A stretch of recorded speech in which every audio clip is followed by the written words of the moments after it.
नमस्ते everyone, welcome back to my channel. मेरा नाम शव्या गुप्ता है। उम्मीद है कि आप लोग सब अच्छे होंगे, आपकी पढ़ाई भी अच्छी से चल रही होगी। अगर आप इस चैनल पे फर्स्ट टाइम आ रहे हैं तो आप इस चैनल को सब्सक्राइब कर लेंगे। छोटा सा बेल आइकन होगा, उसको भी प्रेस कर लेंगे। इससे होगा क्या कि आपको टाइम टू टाइम बेसिस पे इस चैनल पे जितने भी वीडियोस डलते हैं उसके नोटिफिकेशंस आपको प्रॉपर मिलते रहें। ये क्लास 6 का एनसीईआरटी का साइंस का बुक है और चैप्टर 3 आज हम पढ़ने वाले हैं। उम्मीद है कि आपने चैप्टर 1 और चैप्टर 2 को बहुत अच्छे से पढ़ा होगा, उसको समझा होगा, उसके क्वेश्चंस आंसर्स किए होंगे। और एक बार नहीं, कम से कम 4-5 बार पढ़ेंगे तो बहुत अच्छे से आपको समझ में आ जाएगा। इस चैनल पे और भी बहुत सारे वीडियोस डले हैं, आप उसको भी पढ़ेंगे और शेयर भी करेंगे। तो हम देखते हैं, तंतु से वस्त्र तक। तो तंतु मतलब एकदम उसका मटेरियल, मटेरियल मतलब रॉ मटेरियल। ये आया कहाँ से? ठीक है, रॉ, कच्चा चीज। क्यों? जो कपड़ा बना, तो कपड़ा बनाने के लिए जो उसमें यूज हुआ है, इस्तेमाल हुआ है, जो रेशा धागा, उसका शुरू से रेशा धागा से कैसे कोई कपड़ा नया बन जाता है, के बारे में पढ़ेंगे। ये क्या लिखा है? पहेली और बूझो ने अपने स्कूल में आयोजित की गई विज्ञान प्रश्नोत्तरी प्रतियोगिता में प्रथम पुरस्कार जीता। तो क्या था, हमने पिछले 2 क्लास में भी देखा था कि पहेली थी जो एक लड़की है, गर्ल है, और बूझो क्या है, एक लड़का है। ये दोनों के दिमाग में टाइम से टाइम क्वेश्चन आते रहते हैं और उस क्वेश्चन का आंसर क्या होता है हम लोग देते रहते हैं। तो ये दोनों क्या किए थे अपने स्कूल में, उनके स्कूल में साइंस का क्या हुआ था, एक तरह से कह सकते हैं कंपटीशन हुआ था जिसमें क्वेश्चन आंसर पूछे गए थे। तो उस प्रतियोगिता में क्या होता है, ये लोग फर्स्ट प्राइज जीतता है, देखिए प्रथम लिखा हुआ है। और वो लोग क्या होते हैं, बहुत खुश रहते हैं क्योंकि ऑफ कोर्स अगर किसी को फर्स्ट प्राइज सेकंड प्राइज मिलता है तो बहुत खुशी की बात है। तो वो अपने इस खुशी को कैसे बना रहे थे, तो उन्होंने सोचा कि जो हम लोगों को पुरस्कार में राशि मतलब जो पैसा मिला है, उसको हम अपने मम्मी पापा के लिए क्या खरीदेंगे, कपड़ा खरीदेंगे। वस्त्र मतलब कपड़ा खरीदेंगे। वे कपड़े की दुकान पे वस्त्र सामग्री की विस्तृत विविधता देखकर उलझन में फंस गए। देखिए, वो गए कपड़े की दुकान में, जो कि दिखाया गया है 3.1 में। तो ये कपड़े की दुकान में बूझो और पहेली गए, यहाँ बैठ गए। दोनों जब बैठे तो दोनों के लिए फैन चला दिया गया, दोनों के लिए ठंडा कोल्ड ड्रिंक पानी वगैरह ला दिया गया। अब दुकानदार कपड़ा बोल रहे हैं कि देखिए मैडम, कैसा चाहिए आपको, पसंद कीजिए। अब ये लोग हो गए कंफ्यूज, इन लोगों को समझ ही में नहीं आ रहा है कि लेना क्या है, ये सारे कपड़े। तो अब देखिए आगे होता क्या है। दुकानदार ने उन्हें ये समझाया कि कुछ कपड़े कपड़े अथवा वस्त्र सूती है तो कुछ क्या है, संश्लिष्ट कृत्रिम है।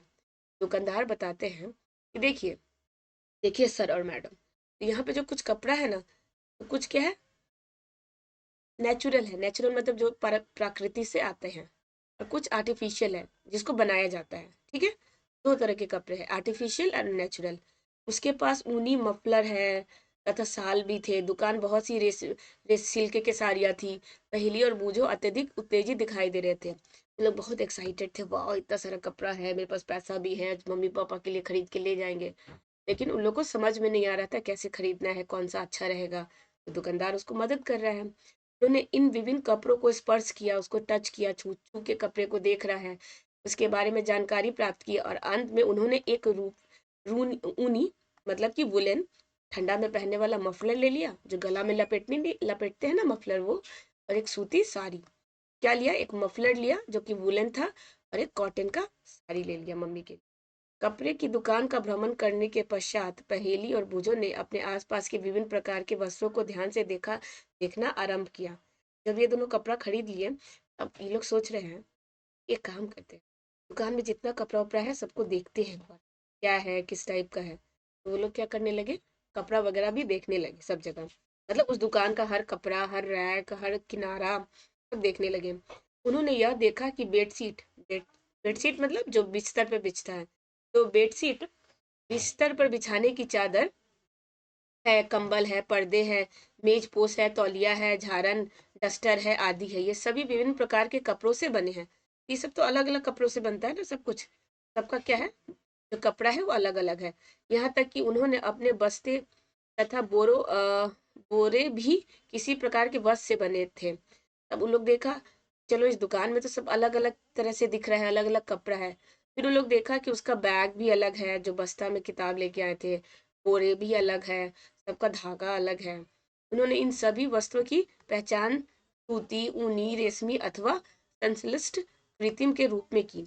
अब जब ये सब अलग अलग तरीके का देख रहे हैं कपड़ा, तो उनको मालूम चला कि अरे ये तो ऊनी है, अरे ये तो कॉटन सूती का है, ये तो रेशम है, मुलायम लग रहा है, ये तो आर्टिफिशियल है, इसको तो बनाया गया है। ठीक है, तो इस तरह से क्या कर रहे थे, वो लोग कपड़े को पहचान कर रहे थे, कपड़े को देख रहे थे, कपड़े को समझ रहे थे। अब वस्त्रों की विविधता, अब जैसे कि कपड़े जो होते हैं, क्लोथ होते हैं, अब उसमें क्या डिफरेंट डिफरेंट टाइप का है उसको देखते हैं। ये आपको क्या करना है, ये एक एक्टिविटी है, इसको करना है। अपने पास किसी भी दर्जी के दुकान का भ्रमण कीजिए, सिलाई के बाद बचे कपड़े की कतरन एकत्र कीजिए, कपड़े की प्रत्येक कतरन को स्पर्श करके उसके स्पर्श का अनुभव कीजिए। दर्जी की सहायता से उससे पूछकर कुछ कपड़ों पर सूती, रेशमी, ऊनी, संश्लिष्ट के लेबल लगाने का प्रयास कीजिए। क्या आप यह जानते हैं कि ये विभिन्न कपड़े किस प्रकार के बनते हैं? जब आप किसी कपड़े का अवलोकन करते हैं तो वह एक सतत टुकड़ा प्रतीत होता है। अब इन्हें ध्यान से देखिए। आपने क्या देखा? तो क्या बोल रहा है, आपको करना क्या है कि आप लोगों को जाना है किसी दर्जी के दुकान में। वहां जाने के बाद बोलना है कि भाई साहब, हम लोग के स्कूल में थोड़ा पढ़ाई हो रहा है, तो इस चीज के लिए जरूरी है, तो आपके पास जो एक्स्ट्रा ज्यादा बच जाता है, छोटा छोटा टुकड़ा, वो सब थोड़ा टुकड़ा मेरे को दे दीजिए। तो हर तरीके का मांगिएगा, कोई सूती, कोई वुलन, कोई और तरीके का, जैसे कोई सूती हो गया, कोई रेशमी हो गया, कोई उलन हो गया, कोई आर्टिफिशियल। और हर कपड़े के टुकड़े पे लेबल लिख दीजिएगा, लेबल जैसे कि नाम लिख दीजिएगा पेन से, नहीं तो कुछ लिख कर चिपका दीजिएगा कि ये वाला सूती है, ये रेशमी है, ये ऊनी है, ये संश्लिष्ट है। ये दर्जी बता देगा कि देखिए मैडम, देखो बाबू, ये सूती है तो इस पे सूती लिख लो, ये रेशमी कपड़ा है तो इसको रेशमी लिख लो। और जब आप कपड़ा लेंगे, उस पे लिखेंगे, तो उसको छुइएगा, उसको महसूस कीजिएगा कि इसका कपड़ा या किसी का कपड़ा खरखर है, मुलायम है, थोड़ा मोटा है, पतला है, किस तरीके का है। इससे क्या होगा, आप कपड़े को पहचानने में आपको मदद मिलेगा। दूसरा क्या है एक्टिविटी, सूती कपड़े का वही टुकड़ा चुनिए जिस पर आपने क्रियाकलाप में लेवल 1 लगाया था। अब जो आप लेवल लगाए थे, एक्टिविटी 1 जो किए थे ऊपर, उसमें से जो कॉटन का था, सूती का कपड़ा था, उस कपड़ा को लीजिए। अब उसमें क्या करना है आपको कि उसका एक किनारा को पकड़ लीजिए। जैसे कपड़ा है, कपड़े का एक किनारा होता है, ठीक है, जैसे कि ये पकड़ रहा है ना, देखो ये कपड़ा पूरा ले लिया है, और इसका एक किनारे में, और किनारे में आपको दिखेगा कि थोड़ा धागा जैसा है, कुछ धागा जैसा, तो उसको हाथ से क्या करेंगे आप, पकड़ के खींचेंगे। ठीक है, जब उसको हाथ से पकड़ के खींचेंगे तो ऐसे रेसादार आपके पास अलग अलग होके टूट के आएगा। आप देखेंगे कि अरे, ये तो जो सूती कपड़ा था, ये तो बहुत धागे जैसा कपड़ों से बना है। मतलब जब सबको इसको मिला दीजिएगा तो एक क्या होगा, एक कपड़ा का टुकड़ा बनने लगता है। तो देखिए जैसे खींच रहा है, ये खींचेगा तो ये वाला लाइन निकल जाएगा, तो यहाँ पे लग गया। फिर इसके बगल में ये खींच रहा है तो ये यहाँ पे आ जाएगा। इस तरीके से क्या कर सकते हैं कि आप देख सकते हैं कि कपड़े जो बनते हैं उसमें जो धागा है, ये धागा वो कितना पतला होता है। ठीक है, अब आपको क्या करना है, अब तंतु, तंतु मतलब ये, और इसको और अलग करना है। ये जो रेशे का धागा आपने अलग कर लिया था, ये वाला, ये, अब इसके साथ क्या करना है, तो एक्टिविटी जो 3 है, इसमें आपको करना क्या है, जो आपने धागा लिया था, ये धागा एक, जैसे ये मान लीजिए ये वाला एक धागा है, इस धागा को भी आपको और खींचना है और अलग करना है, वो अलग हो जाएगा। जैसे कि करने के लिए क्या करते हैं, जब हम लोग सुई में धागा डालते हैं तो देखते हैं पानी से या फिर थूक लगा लेते हैं, ताकि क्या होता है, एकदम छटाक से अंदर सुई के अंदर घुस जाता है। और जब सुई के अंदर घुसाने के टाइम में क्या करते हैं, कपड़ा को पतला करते हैं और पतला करते हैं, मुलायम करते हैं, तो देखते हैं धागा उसका और अलग हो जाता है। मतलब ये जो पूरा एक धागा है, इसको और सुई के अंदर घुसाना है। जैसे ये सुई है, इस सुई के अंदर घुसाना है, तो इसको तो थूक से या पानी से करते हैं ना, तो जब ये ऐसे आप इसको मुलायम करते हैं, पतला करते हैं, तो इसका और धागा ऐसे ऐसे अलग हो जाता है, हो जाता है।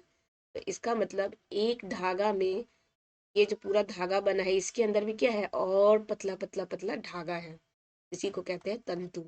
ये जो एक्टिविटी 3 है, एक्टिविटी 3 में आपको बिल्कुल यही करना है कि पहले तो आप दर्जी के पास गए, कपड़ा लिए, तो ये कपड़ा आ गया, फिर कपड़े का किनारे को लेके खींच रहे हैं, एक धागा निकल गया, फिर अब इस धागा को भी क्या करना है, खींचना है। तो उसी को कहते हैं तंतु। तो आपके पास आएगा छोटा छोटा छोटा छोटा, और ये हो जाता है तंतु। एक बार मैं पढ़ देती हूँ। किसी सूती कपड़े के टुकड़े से कोई तागा बाहर निकालिए। इस तागे के टुकड़े को मेज पर रखिए। इस तागे के टुकड़े के एक सिरे को अपने अंगूठे से दबाइए। तागे के दूसरे सिरे को इसकी लंबाई के अनुदिश, जो कि चित्र 3.4 में दर्शाया अनुसार, अपने नाखून से खींचिए। क्या आप इस सिर पर यह देख सकते हैं कि तागा पतली लकड़ियों में विखंडित हो गई है। तो देखिए ये लिया ना, ये लेने के बाद क्या कर रहा है, ये पतला धागा है, इसको नाखून से ऐसे ऐसे ऐसे और खींच रहा है। देखिए खींचने के बाद ये दिखने लगा ना। इसी को ना हम लोग पानी से भिगा देते हैं या थूक से, फिर उसके बाद क्या डालते हैं, ये सुई में घुसाते हैं हम लोग इसके अंदर। ठीक है, ये अलग अलग हो जाता है, घुसता ही नहीं है। ये तो वही लिखा हुआ है। सुई में तागे को पिरोने डालने का प्रयास करते समय भी आपने ऐसा ही प्रेक्षण किया होगा। कई बार तागे का यह सिरा कुछ पतली लकड़ियों से पृथक हो जाता है। ऐसा होने पर तागे की सुई के नाके से गुजरना कठिन हो जाता है। तागे की यह दिखाई देने वाली पतली लड़ियां भी अधिक और पतली लड़ियों से मिलकर बनी होती हैं, जिसे क्या कहते हैं, जिसे तंतु कहते हैं।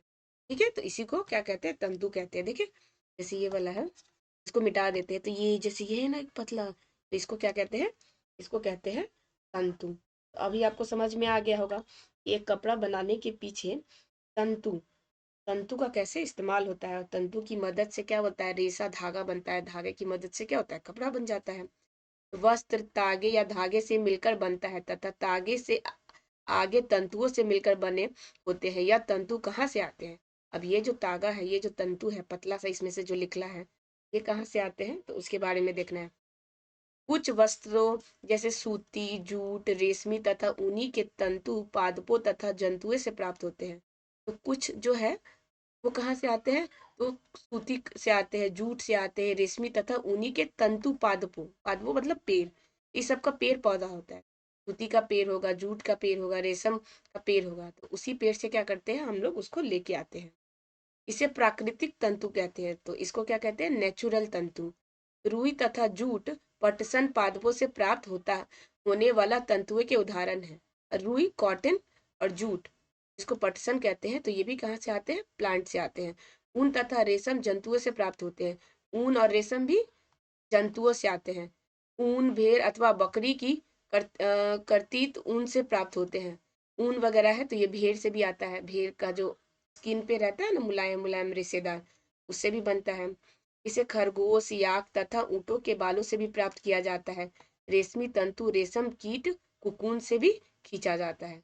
तो रेशम का जो कपड़ा का तंतु है वो कहाँ से आता है, तो रेशम कीट से आता है, कुकून से वो खींचा जाता है। तो आज के क्लास में हम इतना ही रखते हैं। आप क्या करेंगे, इस चैप्टर को और एक दो बार पढ़ेंगे, उसको लाइन लाइन वाइज पढ़ के उसको समझने की कोशिश करेंगे, और इस चैनल पे और भी वीडियोज हैं तो उसको भी देखेंगे, चैनल को सब्सक्राइब कर लेंगे। मैं मिलूंगी नेक्स्ट वीडियो में। टिल देन, जय हिंद, जय भारत।